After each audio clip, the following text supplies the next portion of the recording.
Halo anak-anak, jumpa lagi dengan Pak Guru di video pembelajaran kelas 6. Kali ini kita akan belajar tema 1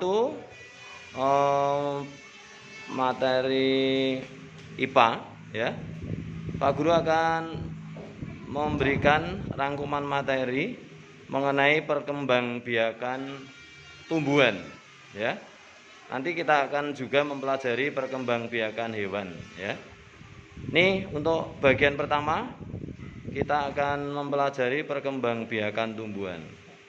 Yang pertama, perkembangbiakan tumbuhan itu ada 2 macam, yaitu perkembangbiakan secara generatif dan perkembangbiakan secara vegetatif ya. Kemudian perkembangbiakan tumbuhan secara generatif itu cirinya ya dicirikan dengan adanya bunga sebagai alat perkembangbiakan. Kemudian yang ketiga, bunga sendiri memiliki 4 bagian utama, yaitu kelopak, mahkota, putik, dan benang sari.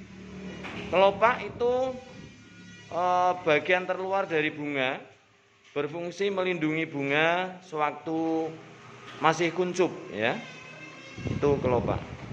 Yang kedua, mahkota bunga berfungsi untuk menarik serangga agar mau datang ke bunga itu untuk menghisap madu bunga atau nektar ya.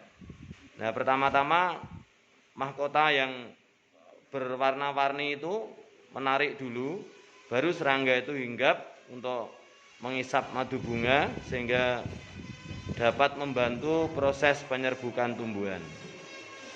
Bagian ketiga bunga, putik. Putik itu berfungsi sebagai alat perkembangbiakan tumbuhan yang merupakan alat kelamin betina. Dan bagian yang terakhir, yang keempat, adalah benang sari yang berfungsi sebagai alat perkembangbiakan tumbuhan yang merupakan alat kelamin jantan. Ya, itu benang sari. Putik dan benang sari sebagai alat perkembangbiakan tumbuhan. Nah, tambahan, bunga yang memiliki 4 bagian ini disebut bunga sempurna ya. Kalau bunga tidak mempunyai keempat bagian ini secara utuh, itu disebut atau termasuk bunga tidak sempurna.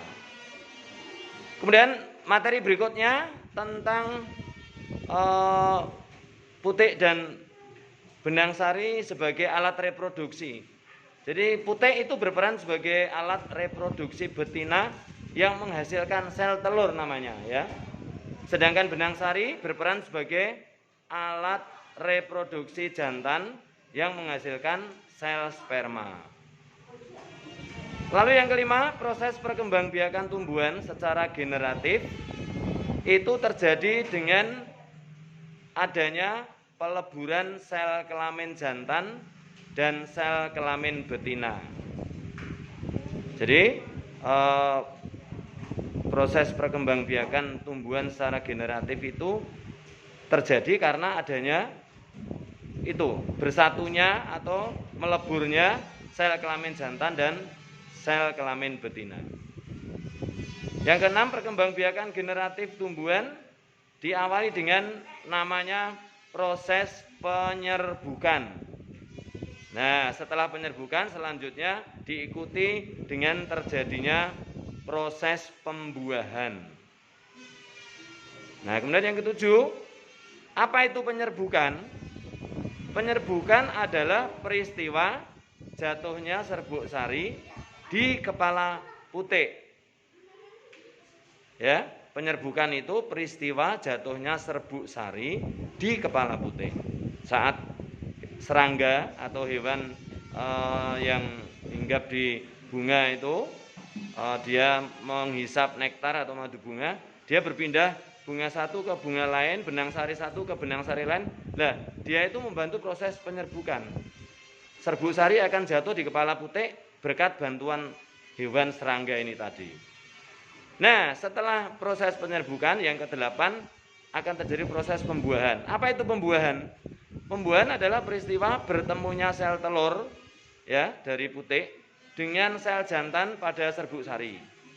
Nah, pembuahan itu akan menghasilkan calon tumbuhan baru yang berupa biji yang terdapat di dalam buah. Ya, bunga nanti berubah menjadi buah toh. Ya, buah itu di luar berupa daging buah, di dalamnya ada biji sebagai calon tumbuhan baru. Berikutnya, yang terakhir ini mengenai jenis-jenis penyerbukan. Ya, jenis penyerbukan itu ada 4 macam. Yang pertama namanya penyerbukan sendiri. Apa itu penyerbukan sendiri?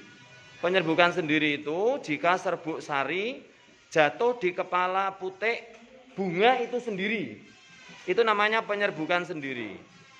Lalu yang contohnya apa? Contohnya serbuk sari bunga lili oranye itu jatuh di kepala putik bunga lili oranye itu sendiri. Itu termasuk atau disebut penyerbukan sendiri.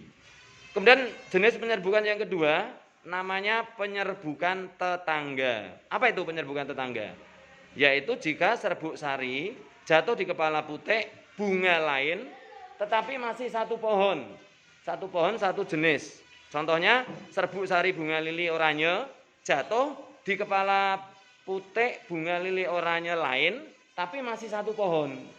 Ya, itu namanya penyerbukan tetangga. Yang ketiga, penyerbukan silang. Apa itu penyerbukan silang?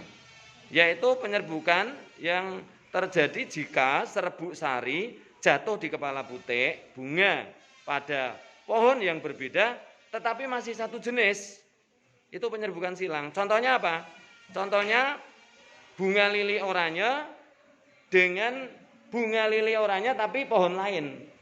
Itu silang ya, akan terjadi penyerbukan silang. Dan yang terakhir jenis penyerbukan yang keempat adalah penyerbukan bastar.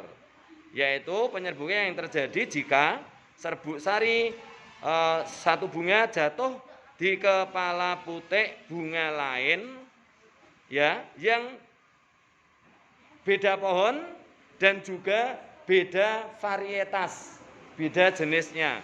Nah, contohnya apa?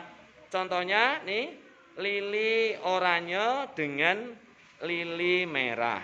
Ya, benang sari bunga lili oranye jatuh di pohon lain, ya, di kepala putik bunga pohon lain, misalnya lili merah, lain pohon dan varietasnya jenisnya juga beda.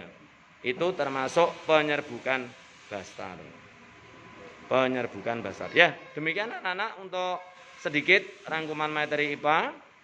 Nanti akan disambung dengan video berikutnya mengenai perkembangbiakan hewan.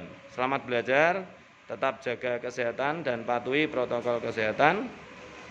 Salam sukses. Dah.